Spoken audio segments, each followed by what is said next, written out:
Então, nós vamos iniciar a aula. A aula de hoje, nós vamos estudar a avaliação da qualidade dos insumos farmacêuticos ativos de origem natural.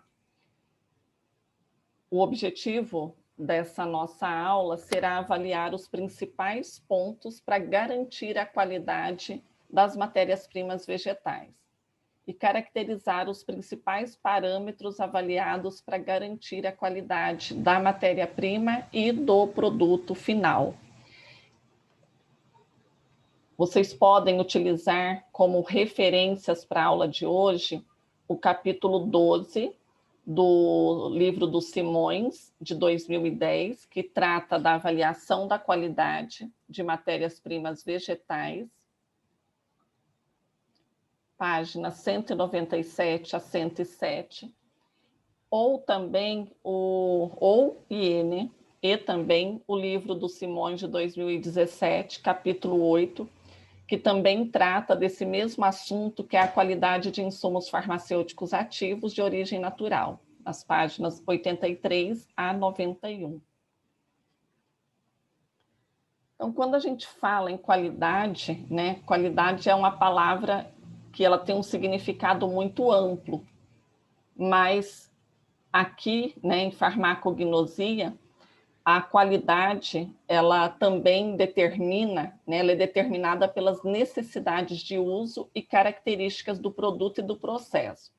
Então, ou seja, o que eu estou falando quando a gente fala em qualidade, estudo de qualidade de uma matéria-prima, são todas aquelas análises que nós iremos realizar na matéria-prima, no produto intermediário, no produto acabado, para garantir a qualidade desse produto.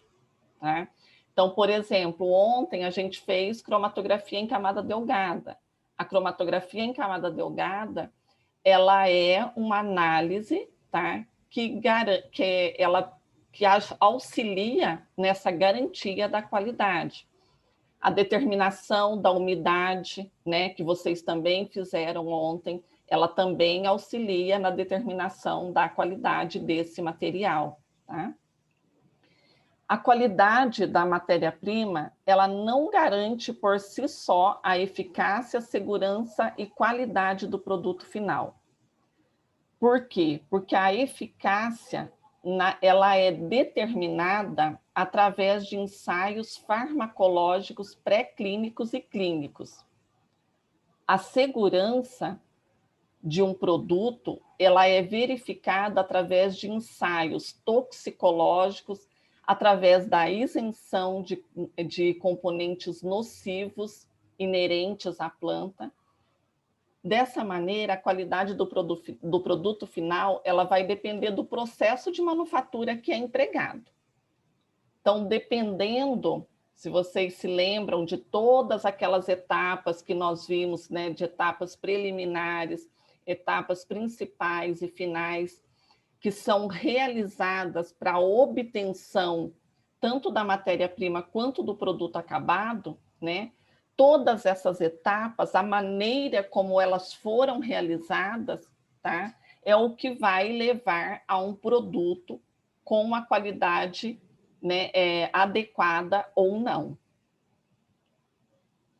Então, os produtos farmacêuticos, né, inclusive os fitoterápicos, eles são padronizados por metodologias químicas, por metodologias físicas, físico-químicas e metodologias microbiológicas, né? Então, todas essas metodologias, né, químicas ou físico-químicas ou microbiológicas, elas vão garantir a eficácia e a segurança do produto e também a qualidade desse produto, tá certo?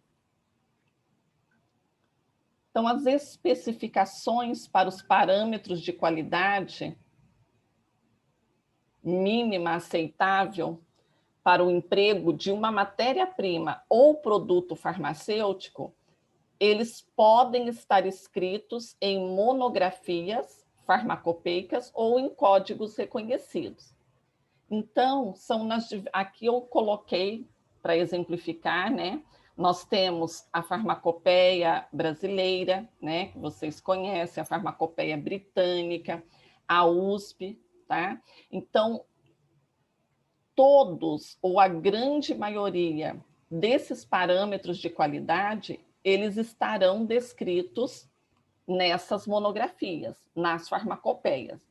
Então, dependendo da origem botânica da matéria-prima vegetal, podem ser utilizados farmacopeias de diferentes países, porque às vezes uma matéria-prima ela tem uma origem que não é, por exemplo, brasileira, então ela não estará descrita na farmacopeia brasileira. Os parâmetros de qualidade para essa matéria-prima podem não estar descritos na farmacopeia brasileira, mas ele vai estar escrito em outra farmacopeia, principalmente na farmacopeia do país que lhe deu origem, certo? Então, é importante vocês saberem que a Anvisa, ela reconhece, além da farmacopeia brasileira, obviamente, né? A Agência Nacional de Vigilância Sanitária, ela reconhece também as farmacopeias alemã, a norte-americana, a argentina, britânica, europeia, francesa, a da Organização Mundial da Saúde, né, que é a farmacopeia internacional, a farmacopeia japonesa, mexicana e portuguesa, né? Mas vamos supor que uma droga vegetal ela não consta em uma farmacopeia atualizada. Então, o que a empresa que vai trabalhar com aquela matéria-prima, com aquele produto, vai fazer? Ela deverá elaborar uma monografia estabelecendo os padrões de qualidade para aquela matéria-prima, tá? Então, se ela não existe em nenhuma das farmacopeias, nem na brasileira e nem nas farmacopeias que a Anvisa reconhece, tá? Essa empresa, então, ela deverá elaborar a sua própria monografia para garantir esses padrões de qualidade. Qual será, então, né, qual que é a importância das farmacopeias, né? E qual que é o objetivo dos procedimentos que estão descritos nelas e nos códigos equivalentes? Como eu falei, né, logo no início da aula, é garantir a qualidade da matéria-prima e do produto final. Como que a gente vai garantir essa qualidade? Através de análises químicas, através de análises físico-químicas, através de análises microbiológicas. Para quê? Com qual objetivo? Como prova de identidade botânica, com o objetivo de determinar a pureza, de fazer a quantificação dos constituintes químicos e de determinação de limites mínimos e máximos aceitáveis para assegurar que o material está de acordo com as exigências mínimas de qualidade, tá? Então, todos esses são os objetivos dos procedimentos que estão escritos nas farmacopeias. Para garantir, então, para realizar esses procedimentos, né, vocês, então, deverá, como eu disse, fazer análises, né? Análises químicas, físicas, microbiológicas. Para que vocês possam fazer essa análise, vocês vão, inicialmente, fazer uma amostragem. Porque se na empresa tem uma quantidade muito grande, né, de material para ser analisado, não tem como analisar tudo, pelo tempo, pelo dinheiro, né, pelo custo. Então, você tem que, primeiro, né, o um dos primeiros passos, né, para a realização dos lotes é fazer essa amostragem, tá? Como eu disse, para reduzir, então, tempo e custo operacional. Como que você vai fazer essa amostragem, né?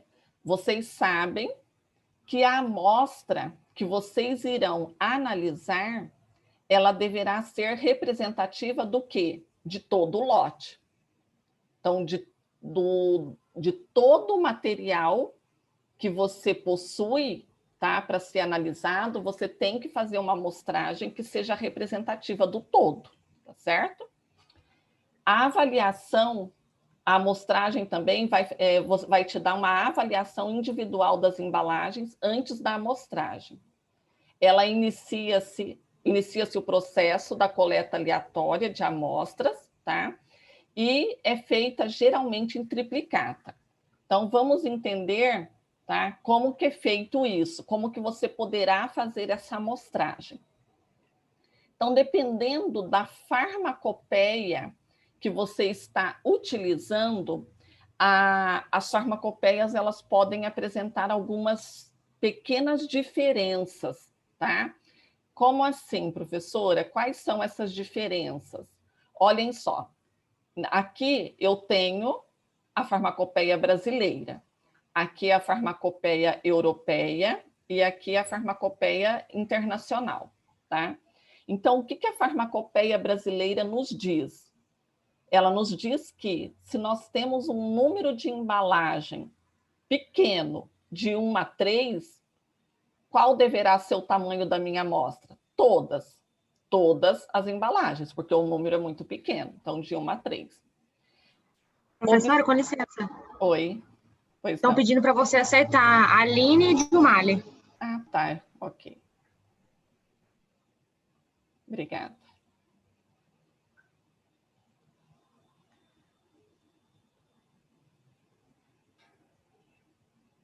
Deu certo.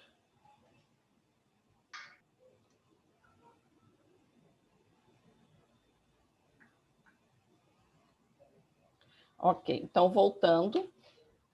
Se nós temos um número de embalagem... Ah, tá, continuando aqui. Então, pela farmacopeia brasileira, se nós temos um número pequeno de 1 a 3 embalagens, nós devemos amostrar todas pela farmacopeia brasileira, pela farmacopeia europeia e pela internacional. Se nós temos de 4 a 10 embalagens, pela farmacopeia brasileira, nós devemos amostrar pelo menos 3 embalagens, tá? Pela farmacopeia europeia, se nós temos um número maior que 3, deve-se aplicar essa fórmula, né? N é igual a raiz de N mais 1, onde esse N é a quantidade total de amostras, tá? E a farmacopeia internacional, ela já coloca aqui um número de 6 a 60 embalagens, e nesse caso deverá ser amostrado um número de 5. Se for pela farmacopeia internacional um número de embalagens maior que 50, deverá ser amostrado pelo menos 10%. Já, olhem só a diferença aqui. A farmacopeia brasileira nos diz que se nós temos um número de embalagens maior que 100, nós devemos amostrar 10%. Diferente da internacional, que já fala que maior que 50 é a mesma quantidade que deverá ser amostrado, 10%. Tá? De 81 a 100 embalagens, 10 amostras, 51 a 88, né, 21 a 56, e de 11 a 25 amostras, tá certo? Então, o que vai depender? Qual que você vai seguir? Você vai seguir aquela farmacopeia onde está a descrição do produto que você está trabalhando, tá? Se não tiver descrito, como eu falei, em nenhuma das farmacopeias, isso aqui é para embalagem, né? Então, para embalagem, você vai seguir, geralmente a gente segue a farmacopeia brasileira. Mas se você trabalha numa empresa de outro país, e a empresa ela, né, exige que seja seguido outra farmacopeia, né, você vai seguir, desde que esteja, né, regulamentado naquela farmacopeia, não tem problema, tá certo? E que isso seja protocolado, né, na empresa onde você trabalha e junto à Anvisa, né, que é o órgão regulador aqui no Brasil.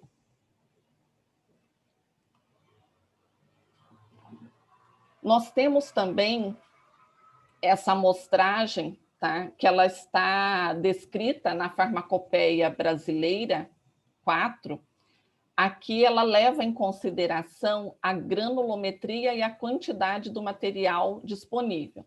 Então, agora não é mais para embalagem que nós estamos falando, mas nós estamos tratando agora já de uma matéria-prima, tá?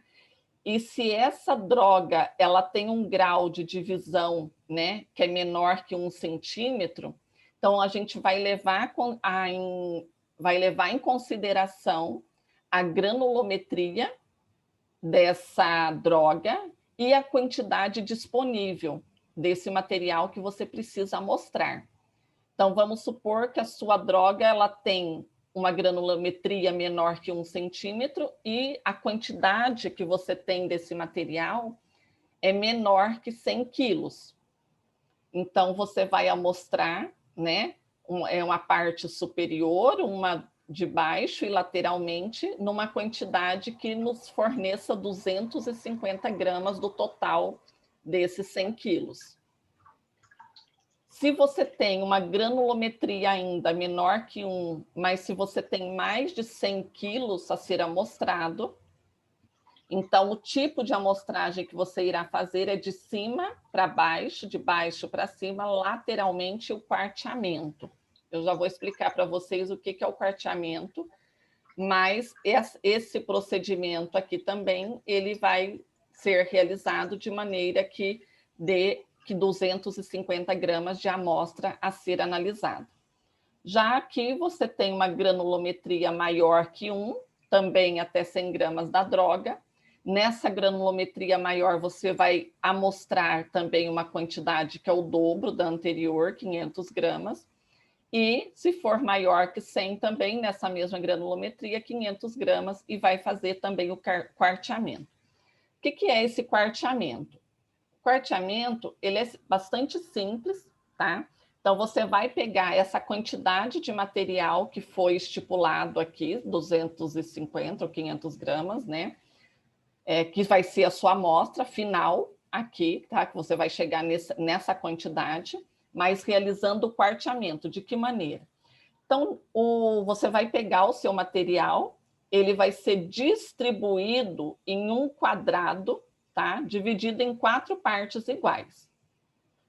Um quadrado ou de forma circular, mas o importante é que ele seja dividido em 4 partes iguais, tá? Aí, o que você vai fazer? Dessas 4 partes, você vai desprezar 2, né? Você vai homogeneizar primeiro, despreza 2 e fica com 2. Mistura novamente, tá? E faz novamente o quarteamento. Então, por isso que tem esse nome quarteamento, né? Que ele é dividido em 4 partes. 2 partes são desprezadas, as outras 2 que ficaram, você mistura novamente, faz outro quarteamento, até chegar à sua amostra final, né? Ou seja, 250 gramas ou 500 gramas, certo? Entenderam? Sim? Sim. Ok. Então, aí depois que você faz a sua amostragem, você vai fazer as análises, né? Que poderão, como eu falei no início da aula, ser uma análise físico-química, uma análise química ou microbiológica, né? Então, geralmente, os ensaios de qualidade que estão descritos nas farmacopeias, né? São análise macroscópica e microscópica, pesquisa de constituintes químicos, análise cromatográfica, pesquisa de material estranho, teor de umidade, né? E a análise cromatográfica nós fizemos ontem, né? Teor de cinzas, teor de extrativos, determinação de índice de entumecimento, determinação do índice de amargor e espuma. Aqui são os testes microbiológicos, testes de presença de agrotóxicos, de pesticidas ou micotoxinas, que agora esses testes, eles são obrigatórios, né? Toda empresa que produz fitoterápico deverá fazer análise da presença de agrotóxico, tá? Na matéria-prima que eles trabalham, e análise quantitativa de marcadores. Então, nós vamos entender, tá? Como que são esses ensaios, como que eles são realizados, e muitos deles aqui vocês irão fazer também em laboratório, né? Então, o primeiro que eu falei é a análise microscópica, ou desculpa, macroscópica, tá? Então, nessa análise, a farmacopeia, ela apresenta a descrição morfológica de toda a droga, na qual estão definidas com exatidão todas as características típicas do ingrediente farmacêutico ativo de origem natural. Então, lá na farmacopeia, você vai encontrar descrito as propriedades de textura, de coloração, de consistência. E em laboratório, nós fazemos essa análise macroscópica a olho nu ou com o auxílio de uma lupa, tá? Qual que é o objetivo da análise macroscópica? É reconhecer a presença de espécies vegetais ou animais diferentes do IFAM. Então, o que você vai observar nessa análise macroscópica? Se você tem a presença de compostos que estão adulterando ou são contaminantes da sua amostra, tá? De acordo com a nossa farmacopeia brasileira, caso não tenha especificação para aquele material em específico que você está trabalhando, a porcentagem de material estranho recomendada pela farmacopeia brasileira não deverá ultrapassar 2%, tá? Massa, né? Então, 2% aqui é o limite tolerado de adulterantes ou contaminantes da sua matéria, da sua droga, certo? E nós também temos as análises microscópicas, né? Então, também as monografias farmacopeicas, elas vão descrever as estruturas microscópicas típicas do IFAM. Para análise microscópica, geralmente nós preparamos lâminas, né? Que vocês já devem ter feito algumas lâminas na disciplina de farmacobotânica, né? Onde nós utilizamos a droga inteira ou rasurada, fazendo cortes histológicos. Vocês já fizeram análises histoquímicas em farmacobotânica? Sim ou não? Acho que não. Não. Nenhuma? Eu também acho que não, viu? Para vocês recordarem, o que é pesquisado numa análise histoquímica, tá? Vocês irão pesquisar a presença de amido, carbonato de cálcio, inulina, lignina, lipídios, oxalato de cálcio. Nenhuma dessas vocês fizeram ainda? Não. Pectinas, Não. mucilagens, não, saponinas, taninos, tá? Então, A gente pegou farmacobotânica Aham. e teve a quarentena e a gente não teve aula prática. Ah, entendi, Thiago. Que pena. A gente chegou a ter uma ou duas no máximo aula prática só. Entendi. Mas vamos entender, então, o que nessas reações são detectados e como que elas, como que funciona, né? Então, por exemplo, você prepara essas lâminas que eu falei, fazendo esses cortes histológicos, né? E aí, nessas lâminas, você vai adicionar um reagente. Então, dependendo do que você quer observar naquela droga, você vai utilizar um reagente específico. Então, por exemplo, se você quer observar o amido, você vai adicionar o iodo, e o que vai acontecer? Aqui é a resposta histoquímica. Então, se tiver amido, os grãos de amido vão adquirir uma coloração azul ou azul-violeta, tá?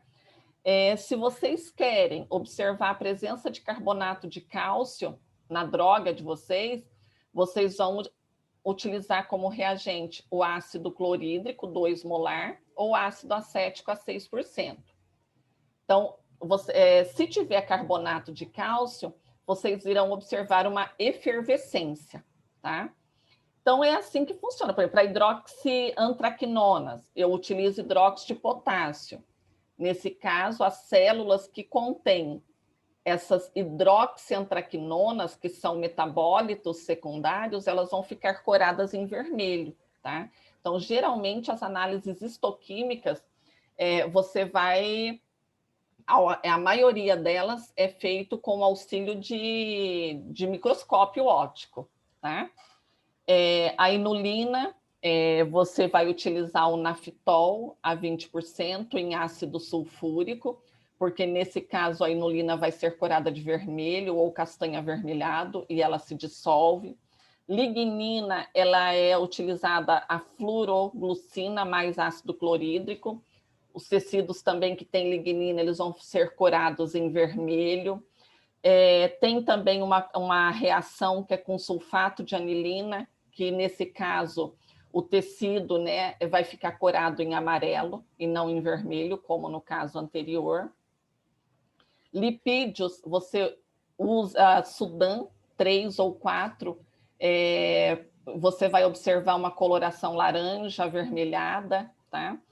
E para oxalato de cálcio é utilizado o ácido clorídrico, 2 molar também, e ácido acético, igual aqui para o carbonato, tá?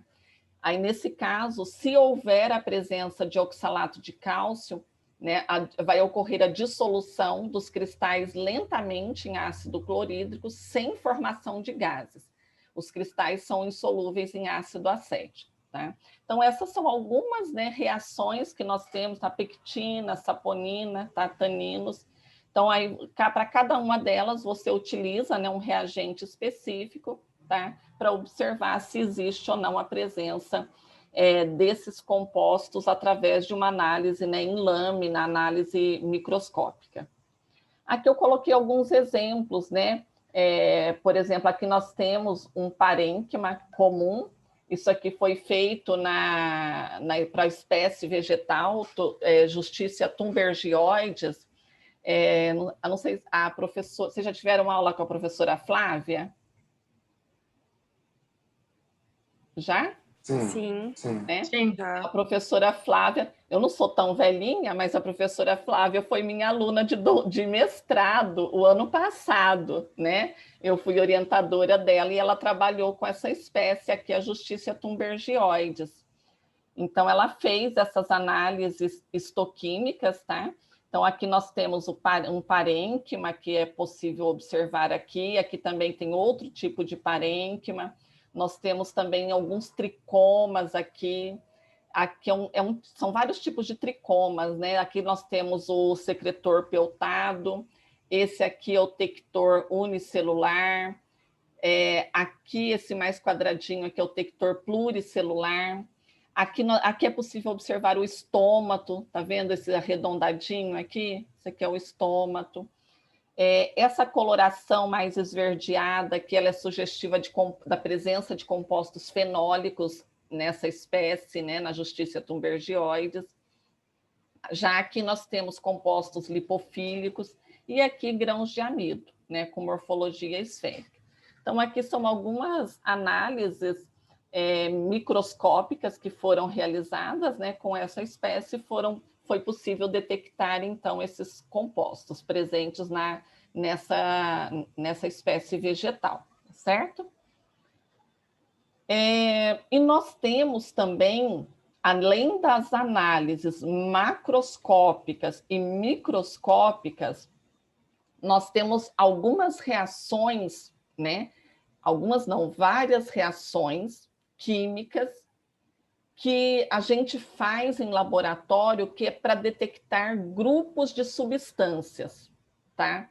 Então, através dessas reações químicas, eu não consigo falar para você, por exemplo, qual é o alcaloide, qual é a estrutura química de um alcaloide. Mas eu consigo te falar, através dessas reações químicas, que a espécie que você está trabalhando possui ou não alcaloide. Eu consigo te falar se ela possui ou não um flavonoide, tá? Ou um óleo essencial, né? Então, nós temos essas reações químicas que elas são realizadas de maneira simples e rápida, e elas têm duas classificações, tá? que são as reações que nós falamos reações gerais ou inespecíficas, porque elas detectam grupos funcionais ou estruturas distribuídas em muitas substâncias. Então, por exemplo, uma reação química que detecta um grupo funcional, vou dar um exemplo, é um grupamento fenólico, né? Anel aromático ligado a uma hidroxila, um fenol, né? Então, isso é uma reação química geral. Vários grupos, né, funcionais apresentam fenol, tá? Então, por isso que ela é chamada de geral. Agora, nós temos reações que são chamadas de específicas, porque elas são exclusivas de uma única classe de substâncias. Então, por exemplo, nessa tabela, aqui eu coloquei nessa primeira coluna, grupos de metabólitos secundários, né? Então, os metabólitos secundários, eles estão presentes nas espécies vegetais. Algumas têm alcaloides, flavonoides, outras têm antraquinonas, metilxantinas, taninos, depende da espécie. E dependendo do constituinte químico que elas apresentam, elas vão apresentar uma atividade biológica ou uma atividade farmacológica diferente, tá? Por causa da presença desses metabólitos presentes, né, nelas. E essas reações, então, aqui eu tenho, né, as reações que eu chamei de reações gerais. Então, a reação de Mayer, reação de Dragendorf, de Wagner, de Bertrand, elas vão detectar alcaloides. Só que eu não sei se será um alcaloide indólico, alcaloide tropânico, tá? Uma metilxantina, que também é alcaloide, por isso que são chamadas de reações gerais. Já a reação de Otto, ela é uma reação específica para alcaloides indólicos. Daqui a pouco vai cair, eu vou chamar de novo. Vamos tentar entrar pelo mesmo endereço. Se não der certo, aí eu envio para Rávila, tá, Rávila, um outro link, tá bom? Tá bom. Aqui é a mesma coisa. Para antraquinonas, eu tenho apenas a reação de Bortragem, que ela é uma reação geral para essa classe de metabólitos. Assim como a reação de Shinoda, ou de cianoidina, né? A reação de Shinoda, os flavonoides, quando você